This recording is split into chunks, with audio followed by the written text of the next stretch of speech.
Hello, ladies and gentlemen, and welcome to another edition of On the Mic with Mike. I am your host, Mike Larkin, and joining me today is four-time pro wrestling boxing world champion, Miss Hollie Dunaway. Hollie, how you doing today?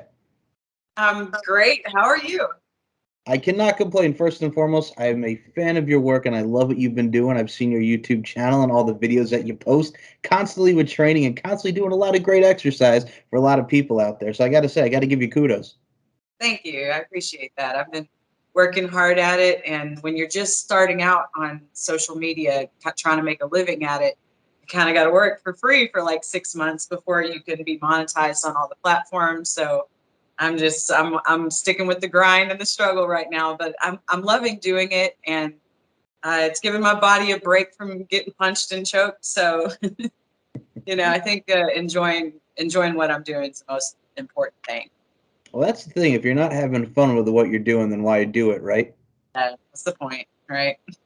And I look at it from a stance too, as well, especially, and we'll start it out right there with the social media age, man. My goodness gracious. I mean, with YouTube and everything as well, with the platform, sometimes you got to be careful with, the community guidelines and stuff. But I got to say, when it comes to YouTube and stuff like that, it's very beneficial. Sometimes it has its detriments, but I got to say, we are living in the social media age, and it does provide a lot of positivity and a lot of content for a lot of great people, right? Yeah, you're absolutely right. It's a necessity. I mean, used to people spent so much money on advertising. Now you just got to put the work in on all the social media platforms, and it's free advertising. So Oh, it's very beneficial. It's just to make it out there in that world, you've got to some platforms post like 3 times a day, and some once a day. So it's a little bit of work, but it's worth it for sure. hey, I mean, self promotion, any promotion is good promotion. I look at it from a stance too, as well. Like you mentioned, the advertiser side of things. I mean, back in the day, as a kid growing up in the 90s, boom, when I was 13, we had MySpace. Then MySpace turns into Facebook. And then we have Twitter, Instagram, TikTok now, which I got to say, first and foremost, I'm going to plug the social medias at the end. But I've seen your TikTok game as well. You're doing your thing on TikTok. Yeah, I love TikTok. I've never loved a social media before, but I'm pretty hooked on TikTok. I've been getting a hold of myself, but it was kind of wasting some hours off my clock every day.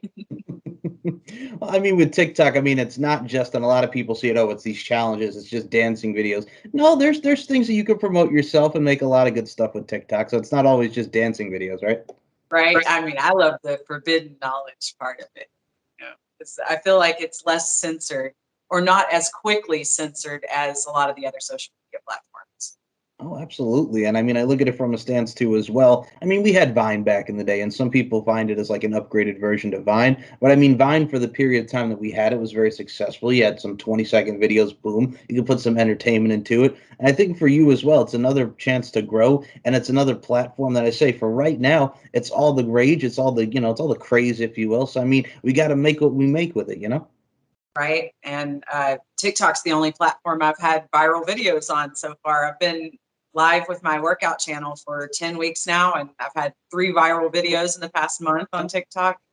So TikTok's got my back so far. Let's talk about these workouts because I got to say, my goodness gracious, if you were not subscribed to Miss Hollie Dunaway over here on her YouTube channel, dude, there's a lot of great workouts, whether it be striking, punching, really showcasing that discipline that you've had for so many years. And I got to say, whether it's a Swedish ball, what have you, what are some of your favorite workouts? Because god dang, man, there's a variety and there's a plethora for a lot of people, and you do a lot of great workout videos. But what are some of your favorite workouts for yourself, Miss Hollie Dunaway? Oh, thanks. I mean, I guess boxing will always be my favorite. That's what, at least like half of my channel is me teaching boxing because I feel like I'm at an advantage for it because even the top trainers sometimes they have one way of teaching boxing, whereas I demonstrate how to do it. I slow it down and tell you like what scenarios you would do this punch, and I show you different variations of the punch, and I try to break it down slowly and make it make sense for everyone. And I feel like I teach it really well, and I don't want to put myself up there with the greats as far as boxing training because I have, I've only trained a couple of pro fighters, but uh, I mean, as far as like teaching people who have never done it before and just making it click like that, I've been teaching it for about almost 20 years also. And I took my first student, 20 years ago. So the whole time I was boxing professionally, anytime I flew to a different country, I would bring my protege with me, and we would continue our training camp over there. That way I could bring my sparring with me. I could, have a workout partner, and they could continue their training as well. So I've been doing the training aspect longer, but doing it on social media it's really giving my body a break, because when I'm holding pads for people, it's a lot of impact. And like after I hold mitts, my arms, they shake, for a few hours. And it's just a lot of impact. And it's nice to give my body a break. So I'm enjoying the social media platforms.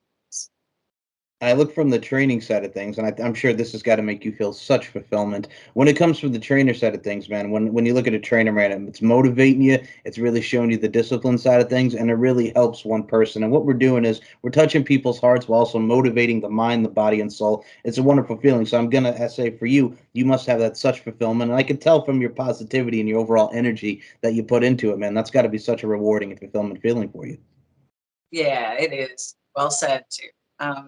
It surely is. A lot of trainers, they usually have that like be real hard on you mentality and try to break you, or just see how far they can push you, and try to make sure that you're mentally tough. And boxing don't have to only be about that. It can be fun also. It don't have to be about training you to be the next world champion. You can learn all that stuff without ever even getting punched, or your spirit broken, or being disrespected, or any of that. So I never really worked that well with that type of trainers who felt the need to disrespect me and scream in my face in between rounds. I just worked better with the trainers who we could keep that respect at all times.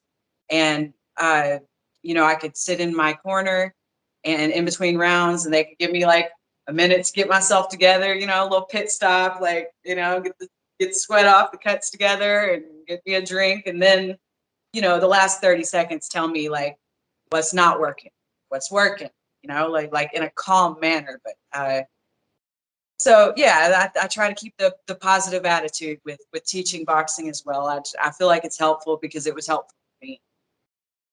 And it works so perfectly, and there's such fluidity and crispness to it, and that's what I love about you. And I'm going to say this right now. I'm talking to you, HD. I'm not talking about high definition. I'm talking about Miss Hollie Dunaway. So, Miss Hollie Dunaway, you're doing your thing. You've done so many things for many years, and we'll talk about your boxing career. But I got to ask you, for you, the discipline, the art form, the craft. Because if you look at it in itself, one of the quotes I love is life is an art form, and we're all just applying our crafts in this thing that we call life. So I have to ask you, Hollie Dunaway, what kind of gravitated you towards the boxing realm in regards to getting involved in boxing and really training to become the boxing world champion that you are? So how did boxing kind of gravitate towards you? I never got to play any sports growing up, and I really wanted to. I was kind of a tomboy, and I had a brother that was a couple years older, and he was kind of a butthead. He would, always try to like bully me and mess with me. So to him, it was a game, but to me, I'm fighting for my life because he was always bigger and stronger. So we'd fight. We were stuck out in the middle of nowhere in Arkansas, on a farm, and nobody else around. So like we would fight for fun, and we would fight to settle things. So I always grew up, kind of a little tough-minded tomboy. But I walked into a fitness center when I was 18, not even to box. It was just to work out, And then they had a boxing gym inside of there, and they were like, "Oh wow, a tiny little pro. We've got a tiny little pro over here. It's hard to get fights for." So they just, they were like, "Hey, if we train you for free, would you fight our pro?" She was like this little 98-pound Korean girl that was undefeated, 3-0. And so I'm like, wow, my first opportunity to play sports.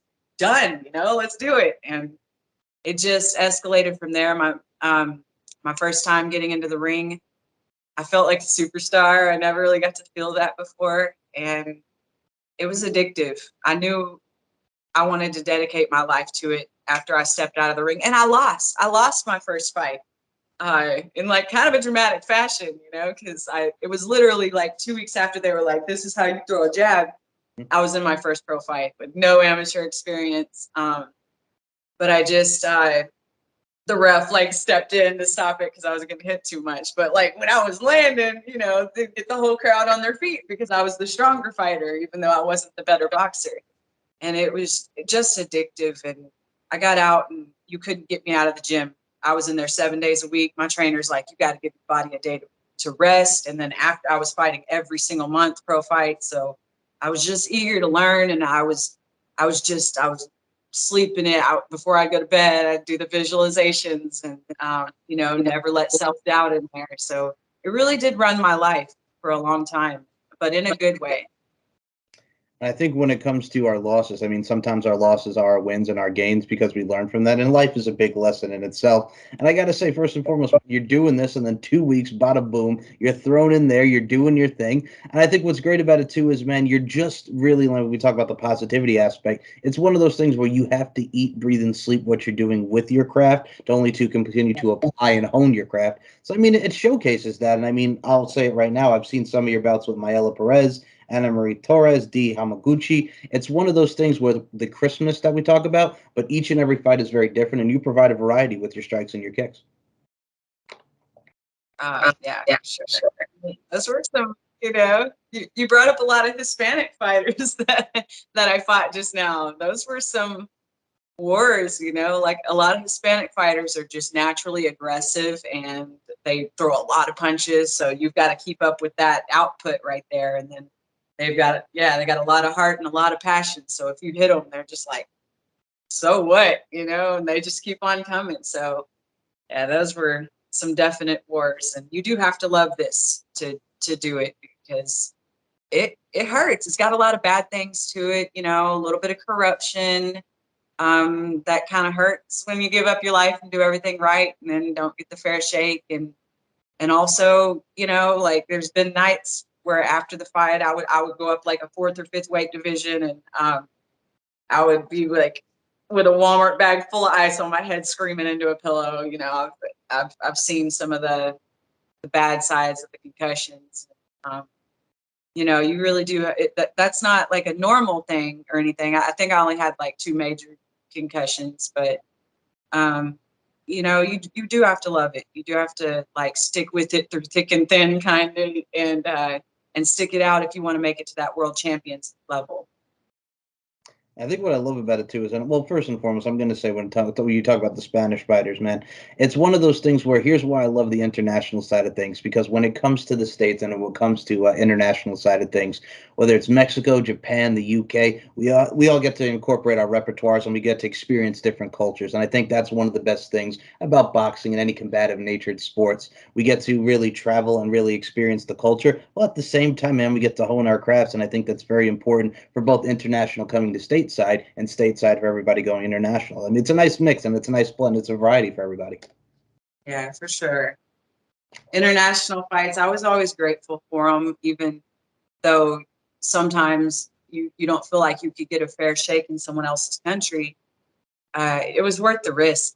It really was because, I mean, well, the money's better, obviously, over there, just because women's boxing was bigger in other countries than it is here in America. A lot of American men don't want to see their daughters get punched in the face.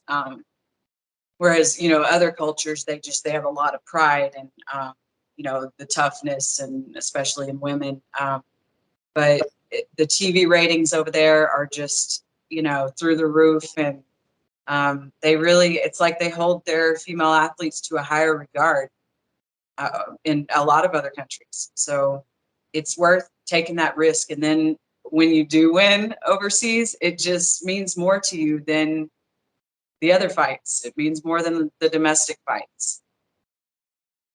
And I think from a stance too as well. Like I'm a fan of boxing. I was a kid, I was the kid where my grandfather, God rest his soul, I remember fondest memories of watching boxing with him was when you see people like Lennox Lewis and Mike Tyson, and of course some of the greats like that, and him myself sitting on his lap because my grandfather loved boxing, and just seeing just everybody just go at it from striking and everything that goes into boxing, from combative natures, from boxing, from mixed martial arts to professional wrestling. How amazing is it to see things like that like coincide. You know, wrestlers do MMA or boxers go from MMA to wrestling. There's different backgrounds, there's different varieties, and it's really allowed in the combative nature to see everything coincide to bring men and women athletes all together and really experiences each other's crafts. I think that's amazing to see in the evolution of that, right?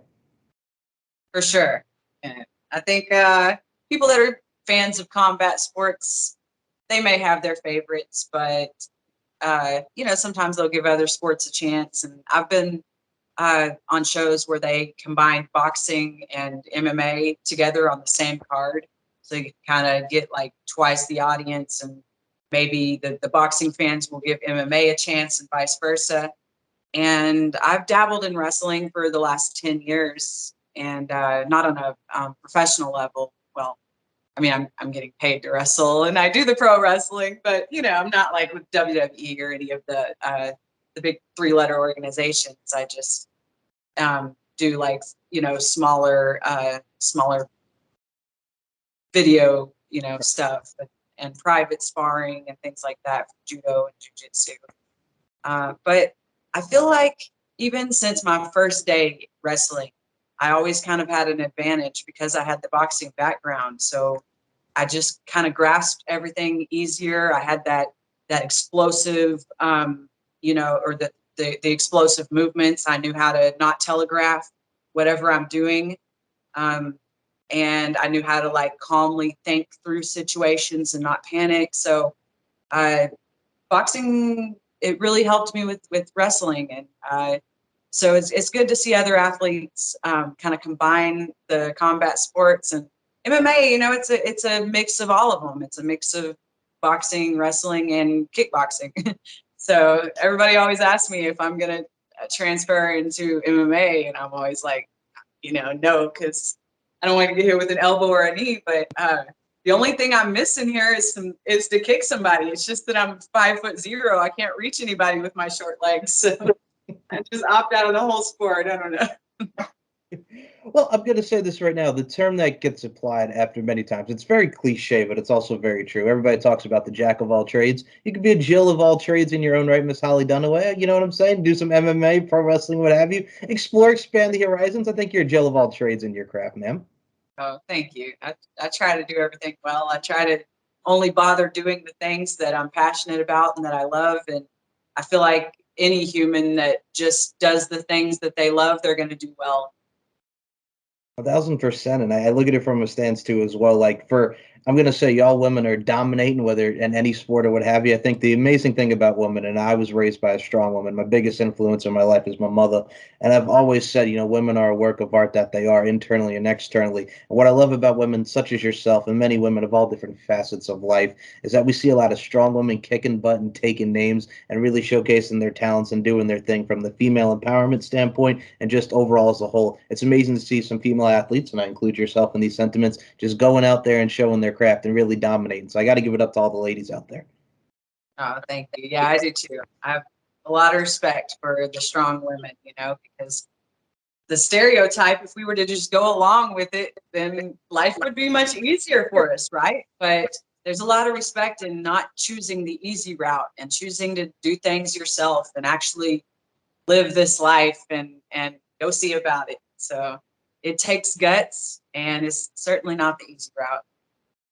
No, not at all. And I mean, from a stance too, I mean, it's great. Like for instance, with women such as yourself, the sex appeal is there. The sex appeal is amazing just to see beautiful women from an imagery standpoint, whether we see with posters and magazines, whether it be bodybuilding, different art forms, right? It's great to have that sex appeal, but we also get to showcase the work that goes into it.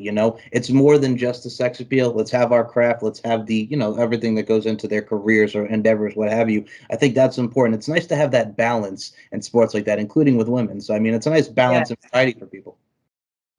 Yeah, I think so. At the end of the day, sexy sells, and it's just a fact. But when you work out that hard in any sport, you're going to naturally have a good body. And I love that strong women are becoming, more normalized and actually like kind of sought after. A lot of people they think like a hot their version of a hot woman would be a strong woman. And that wasn't the case 20, 30 years ago, but now you're just you're seeing a lot more women's sports and a lot more strong women. And, you see a lot of beauty in the world champions in every sport. Because, I mean, more people are going to buy tickets to come see them. More trainers, promoters are going to line up to work with them on a regular basis. And so I guess like the prettier girls are getting more opportunities in the sport.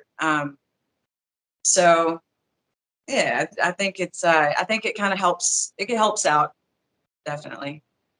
Now, I'm going to say this right now, Miss Sex Appeal. You got the name Hot Stuff, and I'm going to say right now, first of all, I love the nickname. I think it's awesome. I think of Hot Stuff, Baby I Deceivers. didn't come up with it. Okay, but we're going to get into this because I got to say this. When I think of Hot Stuff, I'm a pop culture nerd. I think of Donna Summer, Hot Stuff, Baby Deceive Me. Yeah, that was my intro music for all of Oh, my pro fights. Yeah. so Didn't matter what country I was, walking to the ring in, they knew that song. I'm just saying because I think of that stuff and I think of Hot Stuff Eddie Gilbert in pro wrestling. But my God, woman, let's talk about this because it is a great name and it's very apropos with yourself, Miss Hollie Dunaway. But how did the Hot Stuff nickname come into fruition? Yeah, I guess my first trainer gave me that name, Oh, and it was a compliment, so I just went with it. Um, but then there was the whole Donna Summer song. So, when he came up with it, he kind of pitched it to me like, you could come out to that song. And I was like, well, I guess that song does make you want to move. And that's the song you want to hear right before you got to go move. mhm. And it's just a good energy, high energy song. And I figured, some people would kind of judge me for using that name or calling myself that name. Maybe I've got a big head or whatever, but like you said, any publicity is good publicity. But I just kind of took the bad with the good because if they know the name is Hot Stuff, then hey, maybe they'll just assume I'm good looking and buy a ticket. It's there's several ways to look at it, but I think it was beneficial in my career to stick with the name that might have ruffled some feathers. I mean, absolutely. And first of all, I'm going to say this right now. There's an old saying, and it's an old adage, if you will. It's not cockiness, it's confidence. And I'm going to say right now, you exude and accentuate that confidence when you come to the ring and your overall being, Miss Hollie Dunaway. But you have to look at it like that. Very beneficial, put a nice little twist on it to show that flavor, if you will. I'm talking about FLAVA, that flavor. So it's one of those things too, as well where if you got it, flaunt it is another one that also shows. And you certainly flaunt it. So, I mean, you have to have that boost. You have to have that swag and confidence in anything. So it upholds, man. It very much upholds within your name and yourself. Oh, thank you. I did learn the hard way that you have to have that confidence to compete at a high level. Because the second you get in your own head and have any self doubt, you've lost. Oh yeah, and I mean, from a stance too as well. What I also love about it too is, and not just from going into wrestling or just doing MMA or boxing. What's amazing about it too is anything in life you have to have the right science, the mechanics. I mean, life is chess; it ain't checkers. You know what I'm saying? We're just making all our next moves and seeing where those moves take us, right? Yeah, sure. You gotta plan it out a little bit, and you've got to have some backup plans because your plan don't always work out, and that's okay. But you need to be able to kind of roll with the punches, I guess, and figuratively speaking. You got to be able to change your game plan up, have a backup game plan in case your game plan ain't working.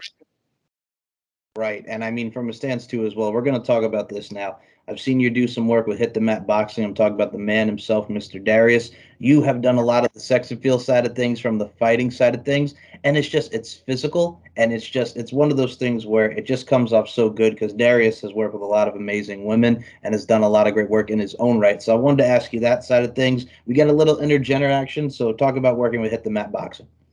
With the mat, that was a great experience. I had been wrestling about 2 months at this time. And I came to LA with my sister. I have a sister the same age as me that fights also. And we came out there. They were doing at like Hit the Mat Studios. They were doing like round robin type of tournaments, and shoots. So it was just 12-hour days, 12-hour days in a row where it's like you versus you, then you versus you, then, and you're fighting 6 or 8 girls that are, I walked into this like 2 months before, they were like, this is how you do a scissor and this is a choke. And I'm like fighting Tommy, who's ranked not top 5 in the MMA at that time, and or Michelle Old. And then yeah, I had to fight Ariel X, and I had no idea who any of these girls were because I was so new to it. And then yeah, so I lost, like, that was the last time, that day. Let's see, I lost to Cheyenne Jewel that day also. So that was like my 3rd loss to a female. But I came back, we rematched and I beat her. But yeah, that was 10 years ago, over 10 years ago. And that was the last time I lost to a female, in wrestling. But I had a pretty tough day those 2 days. And then at the end of the second day, oh, and I got injured also. So like Michelle Old, she picked me up to slam me. And so I, like, when she picked me up in the air, I reached over and grabbed the top rope of the boxing ring.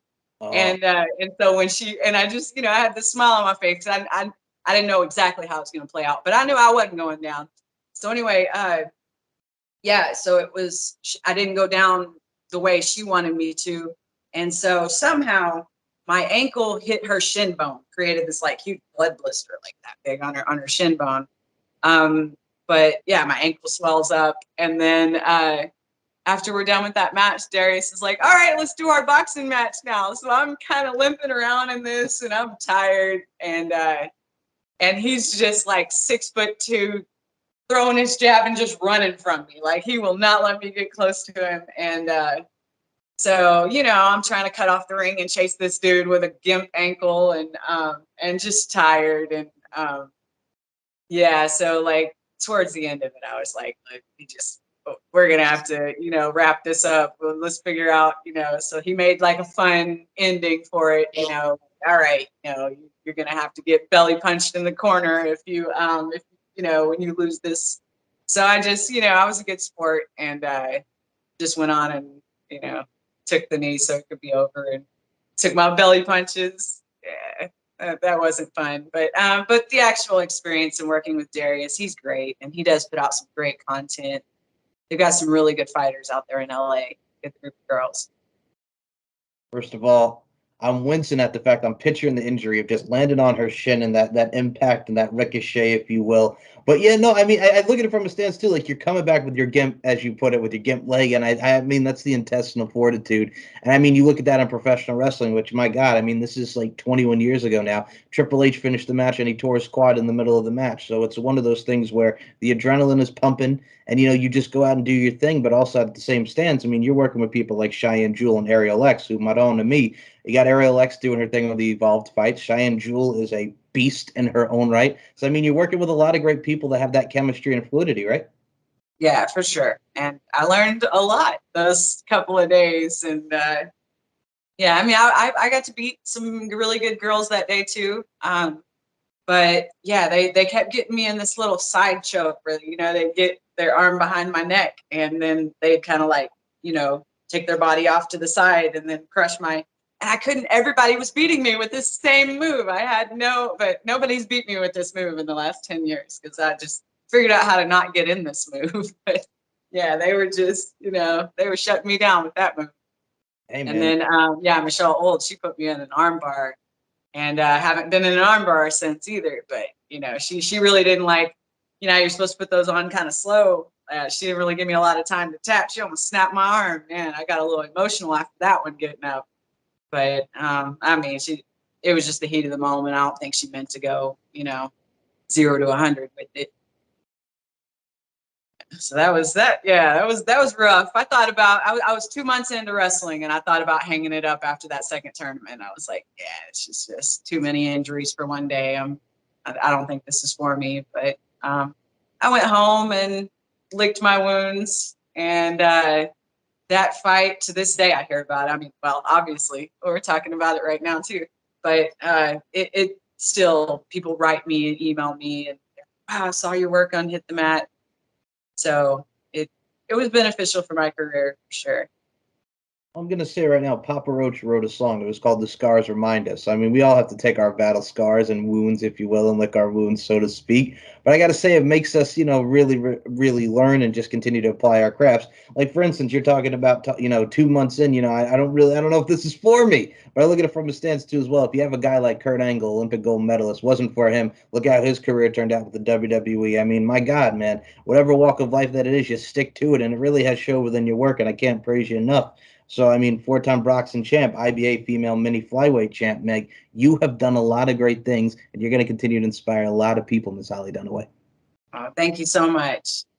I truly mean that. And I think one of the things as well is we're going to talk about this because you've been so excited. You've expressed it on all forms of social media. My God, woman, OnlyFans. You are now on the OnlyFans front and you are loving, you are doing your thing. So I got to ask you, OnlyFans, great place for a lot of, sex appeal, like we talked about, that real deal sex appeal. A lot of great things to, connect with a lot of great people and interaction on OnlyFans. How are you enjoying OnlyFans so far? What are you thinking?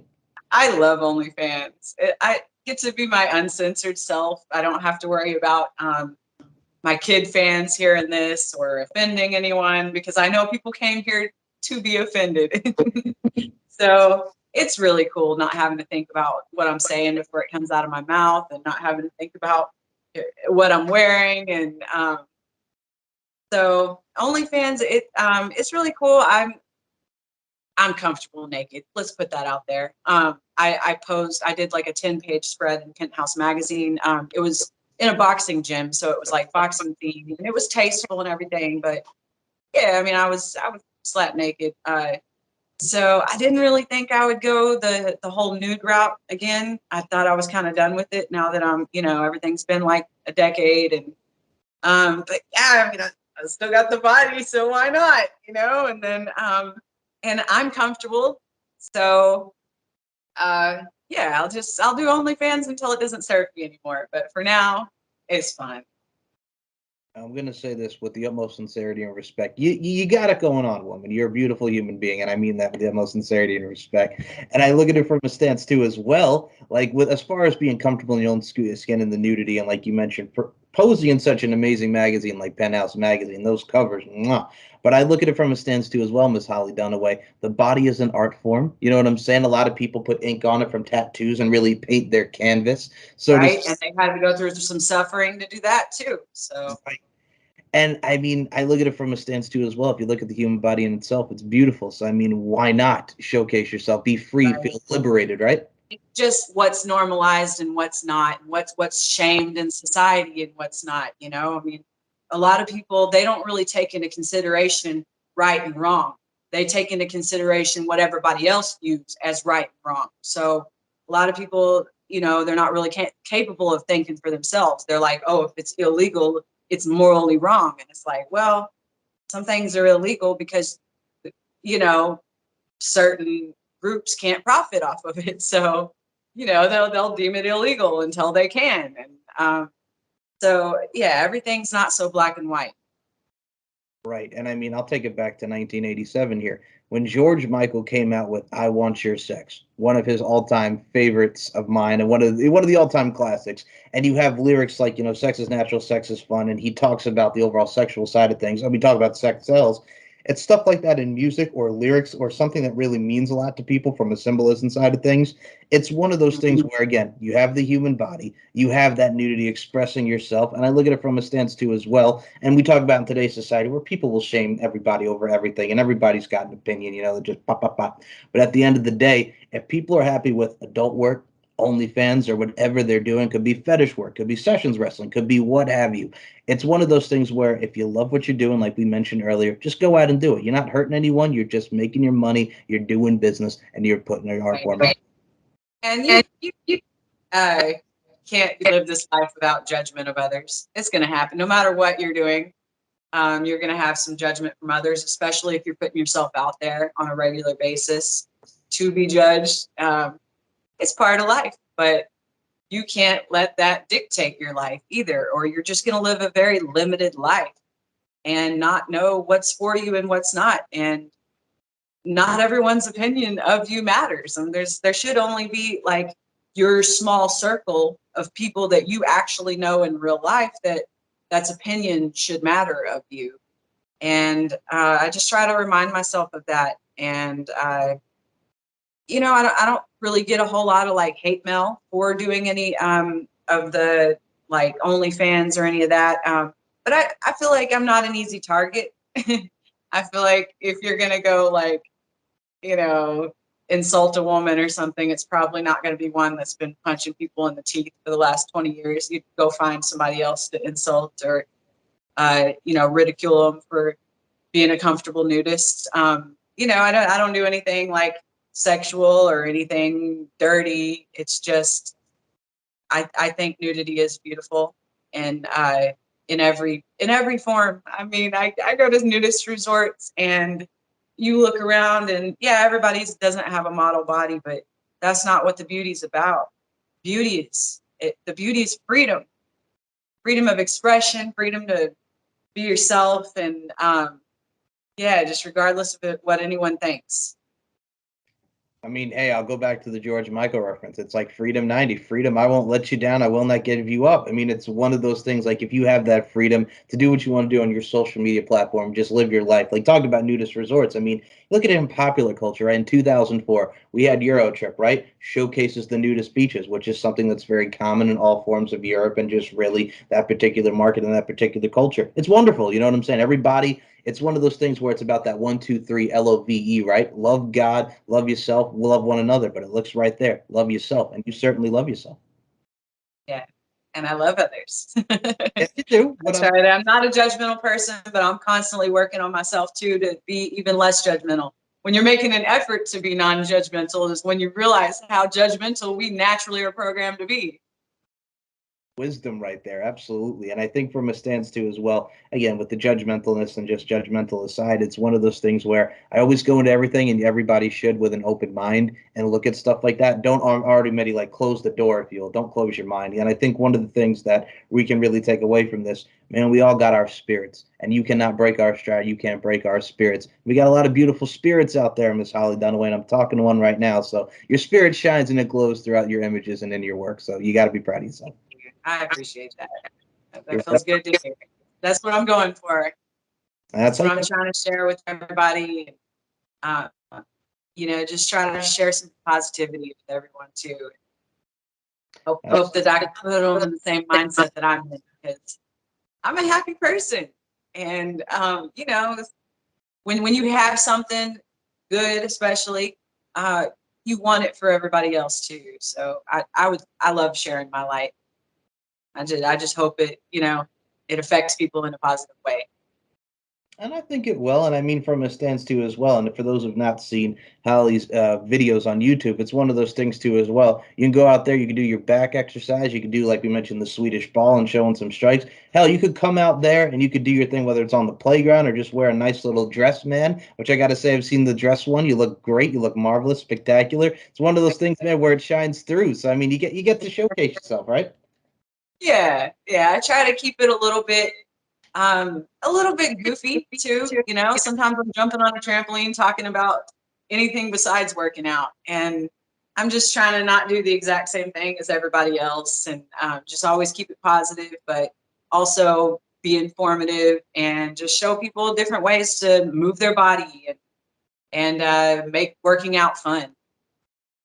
Well, first of all, who doesn't want to jump on a trampoline? Number one, like it's so fun, it's free, it's exciting, it's a rush. Who doesn't want to jump on a trampoline? Yeah, trampolines are fun. They're a lot of work though. If you haven't been on one in a while, and then you get on one, you're like, wow, like what happened? It'll make you feel out of shape quick and old and everything. Well, I gotta say, as the great Al Leo once sang, God rest his soul, age ain't nothing but a number. And like we talk about, you got the body, you got the works, you got the whole nine here, Miss Hollie Dunaway. But I gotta say, man, from concussion side of things, and we talk about your ankle, shoulder. I mean, you've gone through the woodwork with injuries, but I gotta say, man, the healing process is just oof. You're doing your thing though.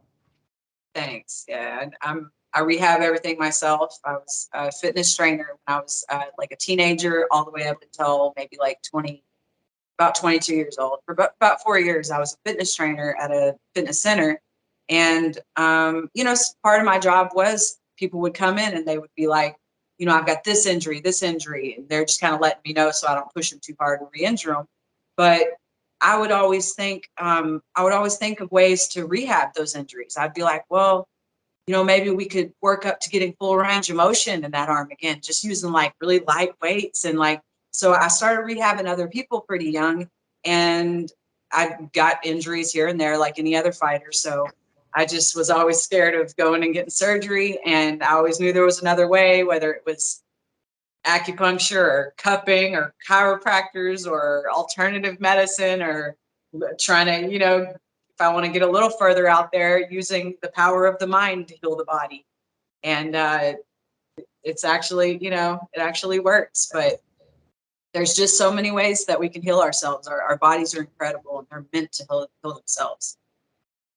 See, I'm on that same mindset with, the power of the mind. I think spirituality and that little meditation could be the littlest things. It does help one's body and everything in general. I mean, there's a variety, and I think a lot of people don't realize that. I mean, it's great to go to the gym, it's great to do your stuff, but I think the overall internal and just helping your body is wonderful. And I mean, we had everything going on with COVID. Like, it gave a lot of people, when gyms were closed, for example, right? A lot of people got to do some home workouts. So you got to be creative and get the creative juices flowing and how you really want to take care of your body.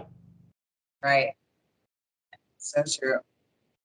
And I gotta say, first and foremost, and before we do close this out, I'm gonna say Miss Hollie Dunaway, hot stuff, baby, deceive me. It's one of those things where we have a woman of Jill of all trades here, folks. And I'm gonna say right now, the overture is here. Anytime you want to come back on the show, you're more than welcome. I had a blast picking your brain and I giving. love being on this. You're great. Good questions, and you really like kind of covered a lot of things. And yeah, this was a lot of fun. I'm back whenever you want me back.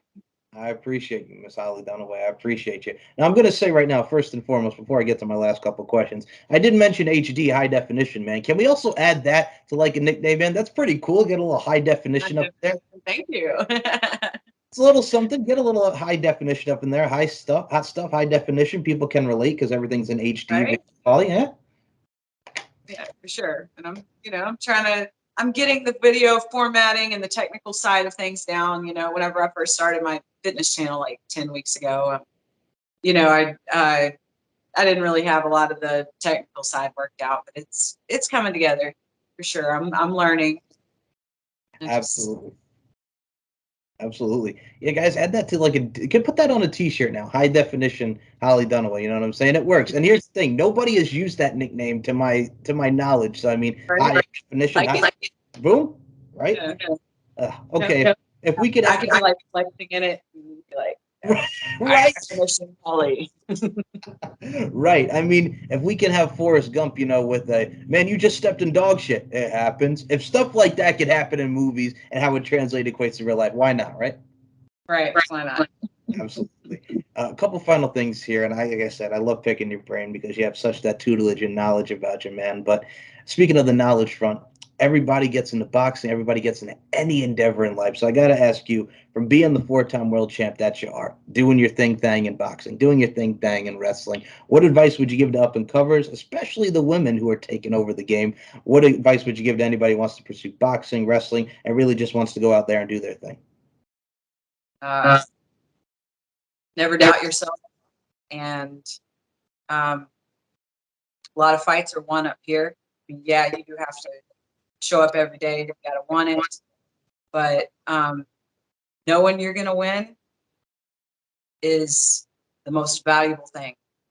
And sometimes people will carry that mindset into the fight, but then whenever the game plan doesn't go the way that they want, then that's when they start letting the self-doubt come in, and they start giving their opponents too much respect, and you've lost the fight mentally, not physically. Because yeah, it's not going your way physically, so you just need to sit down in the corner and figure out, all right, I'm throwing this punch, like, when am I getting hit? What am I doing wrong? And fix those things. When am I landing? And do more of that. You can't let them mentally beat you even halfway through the fight. So just keeping that confidence through the whole thing is, to me, the most powerful asset. Beautifully said and so eloquently said, Miss Holly Dunaway. People adhere to that advice. And before we close this out, we were talking about social media throughout this show, and we talked about at the beginning. This is where I step back. The floor is yours. Women's first. It's not just a Queen Latifah song. So, Miss Holly Dunaway, Facebook, Twitter, Instagram, YouTube, TikTok. Let them know where we can find you. Just type in any of those social media networks, then put a / Hollie Dunaway. It's easy to find. I have a website, holliedunaway.com. My name is spelled with an IE instead of a Y, which is kind of a blessing and a curse. Everybody's going to misspell it, but you're not going to find another Hollie Dunaway with an IE. So I'm it. Even though, yeah, some people are trying to. I've had like 12 fake profiles made of me saying I'm looking for dates in the past like couple of months. Yeah, but it's all good. I don't let that stuff stress me out, and I'm easy to find. Whatever social media platform you like to use, or just come to my website. I update. If not every single day, I update every other day on my website. A lot of the social medias I'm updating 2 or 3 times a day. So if you want me, you can find me. Beautifully said. I like that. If you want me, you can find me. Okay. Now, I will say this. People got nothing better to do if they're doing that and creating fake profiles and all that crap. I swear to God, people, find better use of your time and don't be a dick. I'm going to put that bluntly because I have seen a lot of that. It's very true because people got to stop doing Yeah. that. But no, Very said. right. But no, at the same time too, it's just like we have use of like technology now, and we can use it for our good instead of being, creeps. And well, here's the thing too, and for those who have not seen it, I mean, a lot of people have gone through this. They'll invite you to go on dates, and they're going to say that you're in your hometown. No, they're not. No, they're not. Okay, it's ridiculous. It's happened to me. It's happened to a lot of people, so I can relate to that. Where people just create shit. Yeah, there's some catfishes out there. Yeah, people Yeah. just Well, you think we find learned all entertainment in this. all different kinds of things. Right. Well, you think we learn after all the seasons that we've seen a catfish. Like, my goodness gracious, there's so many catfishes and we learn so much. You'd think we wouldn't fall for this crap anymore. But unfortunately, still stuff like this still exists. So, but on the plus side as well, I mean, when you talk about you're the only one with IE, you're like Nelly, number one. You're number one, two is not a winner, three nobody remembers. You got that HOLLIE in your name. Can't miss it. You're the only one and only, if you will. Only one, Hollie with an IE. Yep, Bye. yep. So, guys, check her out on all forms of social media. Once more, the links will be in the description as well. Also, to her OnlyFans, which, my goodness gracious, if you've not seen it, go out of your way because she posts a lot of great content and a lot of beautiful imagery. And check out her website because, again, once more, great content, great voice, great life. And my goodness gracious, before we close this out, as I always say to end every show, beauty, strength, and dominance, the 3 key elements that make women the work of art that they are. And hot stuff, Hollie Dunaway, I include you in those sentiments. Thank you so much for your time. Oh, thank you. I appreciate you. Have a good one.